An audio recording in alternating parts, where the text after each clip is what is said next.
जादुई चटाई की कहानी। एक समय की बात है। एक छोटे से गांव में एक गरीब लड़का रहता था जिसका नाम मोहन था।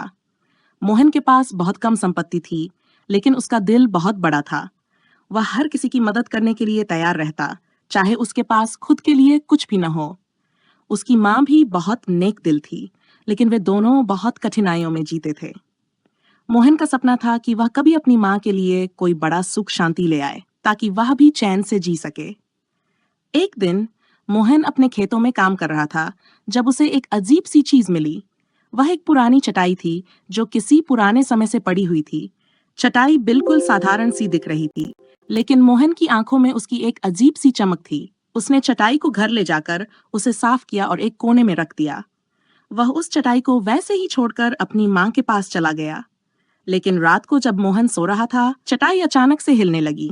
वह चमत्कारी चटाई थी जिस पर कोई भी बैठकर या सोकर अपनी इच्छाओं को पूरा कर सकता था। मोहन ने पहले तो इसे नजरअंदाज किया, लेकिन जैसे जैसे रात बढ़ी, उसने देखा कि चटाई पर कोई अजीब सी रोशनी आ रही थी। उसे यह समझ में आ गया कि यह चटाई किसी जादू से भरी हुई थी। मोहन ने चटाई पर बैठकर अपनी माँ के लिए सुख समृद्धि की इच्छा की। तुरंत ही उसकी माँ के पास एक पत्र आया जिसमें लिखा था कि उन्हें एक बड़ी संपत्ति मिल सकती है।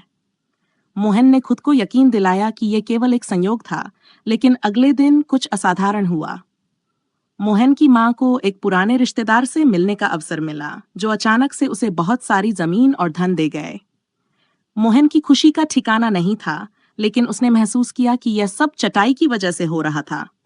धीरे धीरे उसने समझ लिया कि यह चटाई हर किसी की इच्छा को पूरी कर सकती है, लेकिन इसके साथ ही उसे इसका सही इस्तेमाल करना आना चाहिए। समय के साथ मोहन ने चटाई का इस्तेमाल दूसरों की मदद के लिए करना शुरू किया। गांव के लोग उसकी मदद के लिए आने लगे। वह उनकी दुखों को दूर करता और अपनी जादुई चटाई से उन्हें आराम और खुशियां देता।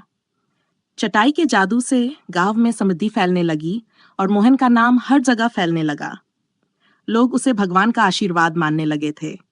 लेकिन जैसे जैसे मोहन की प्रसिद्धि बढ़ी, एक दिन एक अजनबी व्यक्ति गांव में आया।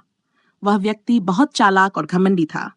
उसने मोहन से चटाई के बारे में सुना था और उसने सोचा कि अगर वह इस चटाई का मालिक बन जाए तो वह दुनिया का सबसे अमीर आदमी बन सकता है। वह मोहन से चुपके से चटाई चुरा ले गया।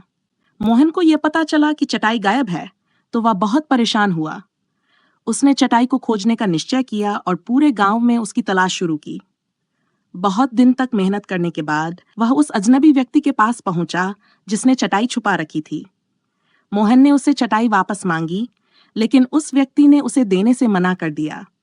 तब मोहन ने समझाया कि चटाई का असली उद्देश्य लोगों की मदद करना है, न कि केवल अपनी इच्छाओं को पूरा करना।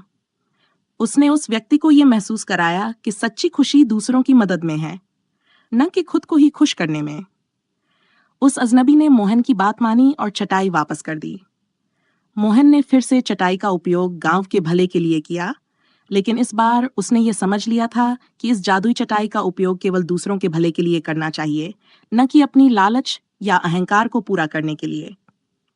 कई सालों बाद मोहन ने चटाई को एक मंदिर में रख दिया, ताकि ये किसी और को चुराने या गलत तरीके से इस्तेमाल करने की बजाय एक पवित्र स्थान पर सुरक्षित रहे। वह जानता था कि जो चीज दूसरों के लिए वरदान हो, वह किसी एक व्यक्ति के लिए भी कल्याणकारी हो सकती है, बशर्ते कि उसे सही उद्देश्य से इस्तेमाल किया जाए। और इस तरह मोहन और उसकी जादुई चटाई की कहानी गांव में सुनाई जाती रही, जो ये सिखाती थी कि किसी भी जादुई चीज का असली उद्देश्य मानवता की सेवा करना है, न कि स्वार्थी लाभ।